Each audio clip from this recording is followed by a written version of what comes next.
CCI के जितने भी हमारे साथी थे, मित्र थे, उन्होंने बोला कि we'll have cup of tea, लेकिन मैं मशकूर हूँ, इन्होंने खाना भी खिलाया हमें। मसले बहुत ज़्यादा हैं और विरासत में हमें जो मिला है वो भी आप जानते हैं क्या है। जनाब अब्दुल्ला साहब पूरी शिद्दत से पूरी जो भी हमारे पास लिमिटेड रिसोर्सेज हैं उसमें रहकर लोगों की मदद करना चाह रहे हैं और कर भी रहे हैं।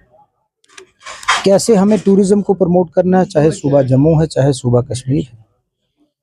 सबसे बड़ा तो मैं स्टेप जो कहूँगा पिछले 6-8-10 महीने में जो दरबार मूव का डिसीजन लिया है, उसके लिए जम्मू के ट्रेडर्स में, जम्मू के बिजनेस कम्युनिटीज़ में, हॉकर्स में, ट्रांसपोर्टर्स में एक खुशी है कि ये 4-5 सालों से पेंडिंग जो चीज़ थी वो जनाब अब्दुल्ला साहब ने उसको फिर से शुरू किया। जो पुरानी महाराजा साहब के समय की रवायत थी, उससे वहाँ के लोगों को राहत की सांस मिलेगी। जो लोग सुबह कमाते हैं, शाम को बच्चों को खिलाते हैं, बहुत सारे हज़ारों लाखों लोगों का जीविका चलेगी। उसी तरह इस सीज़न में हम कश्मीर में कैसे प्रमोट कर सकते हैं टूरिज़्म, वो आपको पता है। विंटर स्पोर्ट्स के हवाले से हमारी इवेंट्स जो हैं, चाहे वो खेलो इंडिया का एडिशन होगा, चाहे वो इंटर यूनिवर्सिटी का एडिशन होगा, चाहे वो सोनमर्ग में दोबारा से पिछले साल हमने फर्स्ट टाइम उसको शुरुआत की, उसको मच बेटर कैसे कर सकते हैं, उसके बहुत सारे मेजर सरकार ले रही है। कल भी इनफैक्ट हम गांधरबल डिस्ट्रिक्ट में थे और हमें स्पेशल इंस्ट्रक्शंस थी ऑनरेबल सीएम साहब की। उन्होंने गाइड भी हमें किया कि हम और बेहतर कैसे कर सकते हैं। तो टूरिज्म स्पोर्ट्स महकमा एक ऐसा महकमा है जिसने पोस्ट पहलगाम कहीं ना कहीं होटलियर्स को, छोटे दुकानदारों को, मध्यम वर्गीय जो लोग थे, शिकारा वालों को राहत की सांस पहुंचाने में अपना जो रोल था वो प्ले किया। हम चाहेंगे जो विंटर स्पोर्ट्स में स्नो अगर अच्छी हो जाती है, जल्दी हो जाती है, इसको हम लॉन्ग करेंगे। हम चाहते हैं कि हर हफ्ते, हर 15 दिन में एक इवेंट हो जाए, इंटर यूनिवर्सिटी नॉर्थ जोन का हो जाए, पूरे खेलो इंडिया को हो जाए, ताकि होटलियर्स को फ़ायदा होगा और जो वहाँ पर स्कीइंग स्पोर्ट्स लवर हैं उनको फ़ायदा होगा, ट्रांसपोर्टर्स को फ़ायदा होगा और इकॉनमी में हमारे बूस्ट मिलेगा। सर, हमने देखा कि जो हमारे मुल्क की तरक्की बहुत सारी विदेशी ताकतों से हजम नहीं हो रही, तो वो अपनी हरकतों से बाज नहीं आएंगे, लेकिन हमें मजबूत रहना है, इकट्ठे रहना है। हमारी जो ताकत है वो हमारी एकता है, यूनिटी इन डाइवर्सिटी। हमें अपने घर को मजबूत रखना है और वो जो परिवार बिछड़ गए, छूट गए इन हादसों में, उनके प्रति मैं श्रद्धा के सुमन अर्पित करूंगा। उनके परिवार को इतनी ताकत दे। आज सीएम साहब हर उन परिवारों के पास गए हैं। तो ये चीज़ें होंगी, जो देश तरक्की करता है उसके दुश्मन होते हैं, लेकिन हमें हार नहीं माननी है। हमने टेररिज्म का मुकाबला टूरिज्म से देना है। हमने अपनी अच्छी आदत जो है वो नहीं छोड़नी है, क्योंकि we are peace loving people. हमने और अब जो प्रेम का, ब्रदरहुड का पैगाम वो पूरे वर्ल्ड में हमने भेजना है। रिसेंटली आपको पता है जैसे यहाँ दिल्ली में बॉम्ब ब्लास्ट हुआ, वेरी अनफॉर्चुनेट। इनफैक्ट सब लोगों ने कंडम किए, इंसानियत का कत्ल हुआ। अब इसमें देखना दूसरी पहलू, एक तो हम गवर्नमेंट से रिक्वेस्ट करेंगे जो इसके पीछे हैं उनको सजा दी जाए।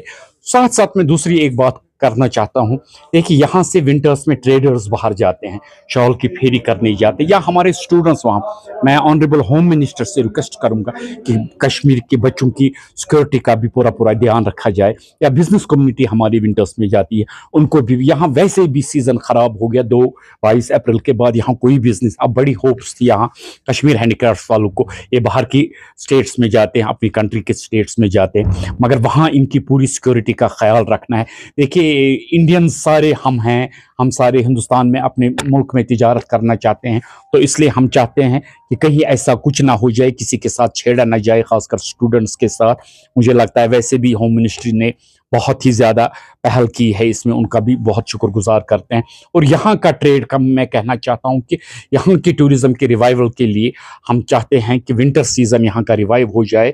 और हमने अभी रिसेंटली एक यहाँ पर डिसीजन लिया हुआ है, हम बिहार इलेक्शंस का वेट कर रहे थे, हम ऑनरेबल पीएम से मिलने जा रहे हैं, ऑनरेबल होम मिनिस्टर से, ताकि वो यहाँ की टूरिज़्म के रिवाइवल के, यहाँ के लोगों के सर्वाइवल के लिए एक कोई अच्छी सी पहल कर दे, ताकि कम से कम विंटर टूरिज़्म यहाँ स्टार्ट हो जाए और लोग फिर से अपनी रोजी रोटी में लग जाए। देखिए हम बार बार गवर्नमेंट से रिक्वेस्ट करते हैं कि यहाँ का पढ़ा लिखा यूथ जो हुआ है उनको किसी न किसी जगह एडजस्ट कर लीजिए, चाहे आप उनको डेली वेजर ही एडजस्ट कर लीजिए, ताकि वो अपने 4 पैसे कमाए, अपने माँ बाप पे डिपेंड, और गलत कामों में ना लगे, ड्रग में ना लगे या बाकी चीज़ों में ना लगे। इसलिए ये प्रपोजल भी हम होम मिनिस्ट्री में लेकर जा रहे हैं। जितनी भी, और हमने कॉरपोरेट सेक्टर से रिक्वेस्ट की हुई है कि जितना कश्मीरी बच्चा अकोमोडेट हो जाए, चलिए अब सरकारी नौकरी सब नहीं ले सकते, उनको अकोमोडेट करें ताकि यहाँ का जवान अपने घर के लिए, और वो पहले स्ट्रेस फ्री हो जाए, हाँ जी मैं काम करता हूँ। खासकर आप देखिए, आज हमारी फर्स्ट मीटिंग थी आफ्टर इलेक्शंस,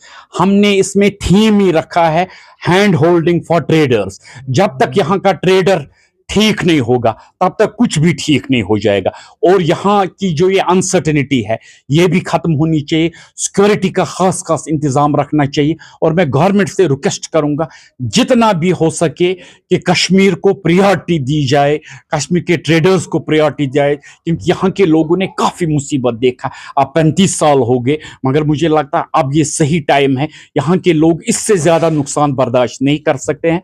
इसलिए गवर्नमेंट को ऑफ इंडिया को चाहिए जो भी मुमकिन उनसे हो सके, हम भी as a chamber of commerce कर रहे हैं, उनकी भी बहुत हमें हैंड होल्डिंग की जरूरत है। देखिए, इस वक्त जो पूरे कश्मीर का ट्रेड है वो एक मुश्किल हालात से गुजर रहा है। ये आपको पता है कि हमारे अप्रैल के बाद किस हालात में हम चले गए। तो जो हमारे चैम्बर्स होते हैं, हमारी एसोसिएशंस होती हैं, उनका इस वक्त बहुत इंपॉर्टेंट रोल होता है कि वो आके देखें हमारे ट्रेड को क्या मुश्किलात हैं, उनको हल करवाया जाए। और आपने देखा पिछले 3-4 साल से, जब से तारिक साहब आए हैं CCI में, इन्होंने बहुत काम किया और ग्राउंड रियलिटी पे जाके काम किया। तो आज इन्होंने मुझे एज ए एडवाइज़र दावत दी थी कि मैं यहाँ हूँ और मैं एज ए एडवाइज़र ज्वाइन करूँ। तो मुझे खुशी है कि अगर मैं किसी काम आ सकूँ, क्योंकि हमें देखना है कि हमारे ट्रेड के जो बेसिक चीज़ें हैं और नए हालात में देखनी है। अब हम ये नहीं करेंगे नहीं जी जब हालात ठीक होंगे तब हम करेंगे। हमने देखना हमारा जो यूथ है वो उसकी हालत क्या है इस वक्त, हमारे जो ट्रांसपोर्ट सेक्टर है, हमारा टूरिज्म सेक्टर है, हमारा हॉर्टिकल्चर है, तो इनके लिए काम होने चाहिए। तो काम करने के लिए गवर्नमेंट, मैं मानता हूँ गवर्नमेंट करती है काम। ये भी एक दिमाग से हमें निकालना है कि गवर्नमेंट के हाथ में कुछ नहीं है, गवर्नमेंट नहीं करती, जहाँ गवर्नमेंट को करना वो करती है। और जब हम उनको कन्विंस करेंगे और बताएंगे कि नहीं ये चीज़ें ज़रूरी हैं, क्योंकि मेरे पास तो बहुत सारी मिसालें हैं कि गवर्नमेंट ने वो काम किया, तो मुझे लगता है उसी के लिए काम होना चाहिए। और हमें बेसिक अपनी जो प्रॉब्लम है हमारे सेक्टर की, हर सेक्टर की, क्योंकि चैम्बर है उसमें हर सेक्टर है, वो लेके जाके उनके मसले हल करवाने चाहिए।